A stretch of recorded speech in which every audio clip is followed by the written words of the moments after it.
Эки эл 30 жылдагы кыргыз саясатында өз сөзү туруктуурду, саясий сабаттуулугу, майтарылбас кайраттуулуктун үлгүсү болушту. Пендечиликке алдырып анда мында адашканы болбосо идеалдуу саясатчылар. Текебаев Мадумаровдун мындан ары саясатчы эмес, философ катары карашыбыз керек. Саясатта тынымсыз күрөшкөн адамы катарында акылман ойлоруна, керектүү кеңештерине коомубуз муктаж. Маалымат Булак Facebook баракчасынан алынды. Эл чындыкты билсин. Айнура Эрмекова өзүнүн Facebook баракчасында эмне дейт? Асылбек Шарипович Жээнбеков Кыргызстандын эң салмактуу саясатчылардын алдыңкы катарында турат. Мыйзамдоодон бузуп, эки эл өкүлүн камоо менен бийлик упай топтойм десе өтө жаңылышат. Асылбек Шариповичтей саясатчыларды сыйлап, көтөрмөлөп, көп нерсени үйрөнүүнүн ордуна куугунтуктап камакка алуу бул акылга сыйбаган наадандык деп эсептейм. Ак ыйлет бирок сынбайт. Асылбек Шариповичке боштондук. Эл чындыкты билсин. Кыргызстан юристтеринин арызын эл аралык соту каттоого алды. Кыргызстан юристтери Тажикстан бийлигинин аракеттерине тергөө жүргүзүү өтүнүчү менен 6 июнда эл аралык кылмыш сотунун прокуроруна кат жолдошкон. 14 июнда эл аралык кылмыш сотунун прокуратурасынан биздин маалымдоо, кайрылууну каттоо жөнүндө тастыктоочу кат алдым дейт юрист кыргыз-тажик чек арасындагы окуяларды иликтеген жарандык коомдун өкүлү Сания Токтогазиева Facebook'тагы баракчасына жазды. Эл чындыкты билсин.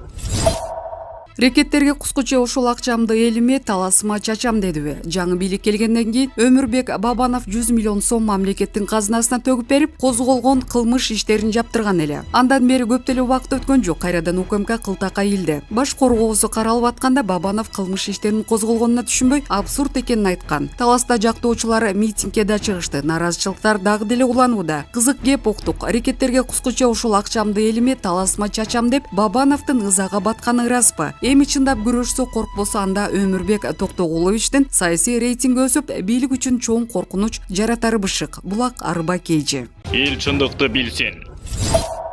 Садыр Жапаров памирлик кыргыздардын үй бүлөлөрүнө мал берди. Президент Садыр Жапаров ар бир памирлик кыргыз үй бүлөсүнө 10 баш кой, уй жана жылкы белек кылды. Бул тууралуу мамлекет башчысынын тарапташтарына таянып, Вести Кейжи билдирди. Памирлик кыргыздарга келип, аларга мал жеткирип бердик. Садыр Нуркожоевич памирлик кыргыздарга 170 баш кой, 17 уй жана ошончо жылкы белек кылды. Көрсө ар бир үй бүлөгө 10 баш кой, уй жана жылкы берилген деп айтылат видеодо. Памирлик кыргыздар болсо ыраазычылыгын билдиришет. Аксакалдар үй бүлөлөргө бөлүп беришкен. Садыр Жапаровка чоң рахмат, дагы 40 жыл башкарсын дешкен памирликтер. Булак Медиа Центр. Эл чындыкты билсин.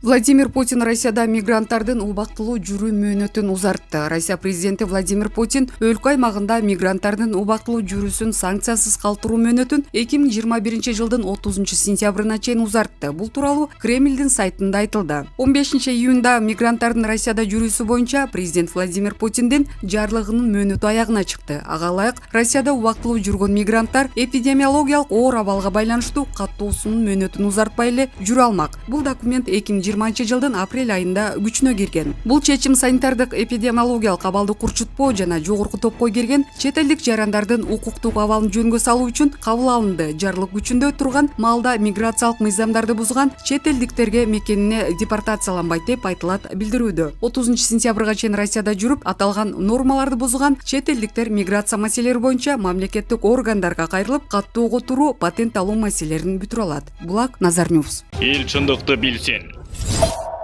Садыр Жапаров Кумтөргө барды. Кыргызстан Кумтөр Голд ишканасына тышкы башкаруу киргизгенден бери бир айга жетпеген убакыт аралыгында 44 000 унция алтын сатып, натыйжада 40 миллион доллар өлчөмүндө дүң киреше алды. Бул тууралуу ишкананын кызматкерлери бүгүн 15 июнда президент Садыр Жапаров менен жолугушууда айтып беришкенин мамлекет башчысынын маалымат кызматы кабарлады. Жапаров Кумтөргө барып, карьердеги жана алтын ылгоочу фабрикадагы иштер менен таанышты. Ишкананын кызматкерлери ген мол чыккан жер казыла баштаса, алтындын көлөмү көбөйөрүн, иш үзгүлтүксүз штаттык режимде уланып жатканын, айлык маяна өз убагында жана толук төлөнүп, өлкөнүн бюджетине түшүүчү бардык төлөмдөр жана салыктар планга ылайык жөнөтүлүп жатканын маалымдашты. Кумтөр Кыргызстандагы эң чоң алтын кени, аны канадалык Centero Gold компаниясы иштетет. Кыргызстандын үлүшү 26% түзөт. Кыргызстан Кумтөр Gold жалпысынан 4 миллиард 252 миллион 800 миң доллар төлөөгө милдеттүү экенин, ал эми Centero Gold мыйзамдары бузулбаганын айтып жатышат. Быйыл май айында маселе парламентте каралып, Кыргызстан Кумтөр Голд ишканасынын убактылуу тышкы башкаруу киргизилген. Булак Азаттык.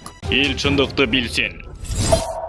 Эрдоган Кабул аэропортун кайтаруу шарттарын айтты. Түркия Ауганстандын баш каласындагы эл аралык аэропортту кайтаруу үчүн Америка Кошмо Штаттын жардамына муктаж. Бул тууралуу Түрк президенти Режеп Тайип Эрдоган Кошмо Штаттардын лидери Джо Байден менен Брюссельдеги жолугушуусунан кийин айтты. Режеп Тайип Эрдоган Кабулдун аэропортунда коопсуздукту камсыз кылуу үчүн кандай шарттар керек экенин 14-июнда Брюссельдеги маалымат жыйынында айтты. Ал Джо Байден менен алгачкы жолугушуусунда бул маселе көтөрүлбөгөнү тууралуу суроого жооп берип жатып, Ауганстанга байланыштуу ойлорун Байденге ачык айтканын белгиледи. Эгер Ауганстандан чыгып кеткенибизди каалашпаса, өзгөчө ал жерде белгилүү бир колдоо көрсөтүшүбүздү көздөшсө, дипломатия, логистика жана финансы маселелеринде Американын бизге бере турган жардамы чоң мааниге ээ болот. Мындан тышкары ал жактагы Талибан кыймылынын реалдуулугун четке кагуу мүмкүн эмес. Алар менен бир топ жолугушууларды, түрдүү кадамдарыбызды уланта беребиз. Дагы бир маселе, биз Ауганстанда Пакистан жана Венгрия менен бирге иш алып бара турганыбызды аларга айттык, деп айтты Эрдоган. Дүйшөмбү күнү Брюссельдеги саммитке чогулган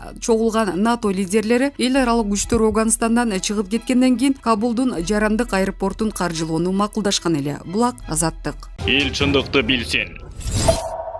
Аспековдун ишинде күбөлөр көрсөтмө бере баштады. 15-июнда Бишкектин 1-май райондук сотунда жарандык активист Мелис Аспековдун үстүнөн опузалап талап кылуу беренеси менен козголгон иш боюнча соттук отурум уланды. Шектүү сотко номер 1-тергөө абагынан видео байланыш аркылуу катышты. Жарайында Тилекмат Кудайберген уулу Куренов көрсөтмө берген Азаттыкка билдирди. 2020-жыл ноябрда Кыргыз темир жолу ишканасынын жетекчиси Василий Дашков жумуштан кетсин, камалсын деп митинг кылганбыз. Садыр Жапаров митинг кылган балдарды алып келди деп айтыптыр. Анан бизди Мелис Аспеков Жапаров менен жолуктурган. Ал андан кийин Мелис Аспеков менен жолукпаганын айтты. Райондук соттун басма сөз кызматы кийинки соттук отурум 22-июнга белгиленгенин кабарлады. Жарандык активисттер Мелис Аспеков менен Улан Жураев Кыргыз темир жолу мамлекеттик ишканасынын жетекчилигинен $250,000 талап кылган деген шек менен быйыл 8-январда кармалган. УКМК экөөнө каршы жазык кодексин опузалап талап кылуу беренеси менен кылмыш ишин козгогон. Бишкектин 1-май райондук соту 11-майда Улан Жураевди күнөөлүү деп таап 260,000 сом айып пул салган. 24-майда Аспековго карата жазык кодексин алдамчылык беренеси менен дагы бир кылмыш иши ачылганы маалым болгон. 8-январдан бери УКМКнын тергөө абагында отурган Мелис Аспеков экинчи айып тагылгандан кийин 21-майда тергөө абагынан которулган. Ал муну коркутуу аракети деп баалаган. Аспеков 14-майда Фейсбуктагы баракчасына Садыр Жапаров шайлоо кампаниясына экс-президент Сооронбай Жээнбековдун үй бүлөсүнөн $10 миллион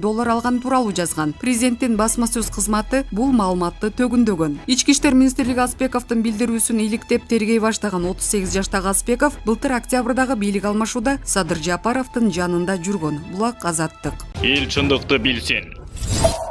Кыргыз Республикасынын 1-айымы аялдар саясатта көптөгөн реформаларды жүргүзүп, коомдун кадимки жашоо образын өзгөртө алат. Бул тууралуу бүгүн жергиликтүү кеңештерге шайланган депутат аялдарды сыйлоо аземинде Кыргызстандын 1-айымы Айгүл Жапарова билдирди. Мамлекет башчынын жубайы эркин көрсөтүп, жергиликтүү кеңештерге шайлоодон өткөн бардык аялдарды куттуктады. Бул абдан кубанычтуу жана дымактуу. Жергиликтүү кеңештердеги аялдардын өкүлчүлүгү өлкө демократияга бет алгандыгын жана гендердик тең салмактуулукту сактоо боюнча бир топ иш аракеттерди жүргүзүп жаткандыгын айгинелейт. Мындай иш-чарага катышканыма абдан кубанычтамын жана сиздерге суктангандыгымды билдиргим келет деген Жапарова лидер аялдарды колдоого, ар тараптуу жардам көрсөтүүгө даяр экенин белгиледи. Мен аялдар саясатта көп реформаларды жасап жана коомдун гөндүм жашоо образын өзгөртө алат деп ишенем. Анткени аялдар табиятынан күчтүү келет жана бир эле учурда бир нече ишти алып кете алышат. Балдарды тарбиялап, үй бүлөгө кам көрүшөт жана мамлекеттик көйгөйлөрдү чече алат, деди ал. Булак Кыргыз кабар.